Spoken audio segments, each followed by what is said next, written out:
203 রানের বিশাল লক্ষ্য দিলেও ইংল্যান্ডের চোখের জল বের করে দিয়েছিল ইতালি।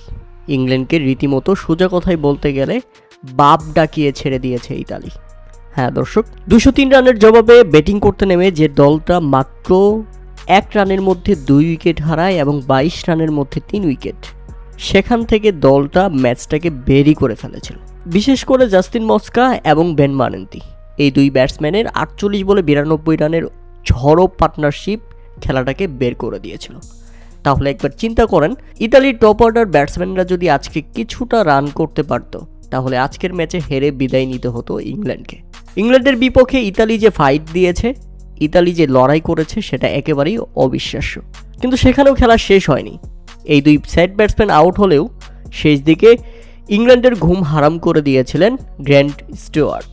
এই ব্যাটসম্যানের 23 বলে 45 রানের ইনিংস ম্যাচটাকে বের করে দিয়েছিল। শেষ পর্যন্ত থাকলে হয়তোবা কাকতালীয় কিছু ঘটে যেত, ইতালি করে ফেলতো ইতিহাস, প্লেনের টিকিট ধরিয়ে দিত ইংল্যান্ডের হাতে। কিন্তু শেষ পর্যন্ত শেষ রক্ষা হয়নি ইতালির, একেবারে তীরে এসে তরি ডুবে গেছে তার। আপনারা জানলে অবাক হবেন যে পরপর দুই সেট ব্যাটসম্যান আউট হলে গ্র্যান্ট স্টুয়ার্ট 18তম ওভারে আদিল রশিদের 1 ওভারেই 3 ছক্কায় 21 রান নিয়ে আসেন। আর তখনই মূলত ম্যাচটা বের হয়ে যায়। তাদের শেষ 12 বলে প্রয়োজন ছিল 30 রান, কিন্তু এমন সময় আউট হয়ে যান এই ব্যাটসম্যান, আর সেখানেই হেরে যায় ইতালি। কি খেলাটাকে কি করেছিল ইতালি, সেটা আপনারা যারা খেলা দেখেছেন তারা বুঝতে পারবেন। ইংল্যান্ডের ঘাম কোন দিক দিয়ে গড়িয়ে পড়েছে সেটা আপনারা সবাই আন্দাজ করতে পেরেছেন। তবে শেষ পর্যন্ত শেষ হচ্ছে ইংল্যান্ডের, এবং তারা কোয়ালিফাই করলো, সুপার 8-এ জায়গা করে নিয়েছে এই জয়ের মাধ্যমে।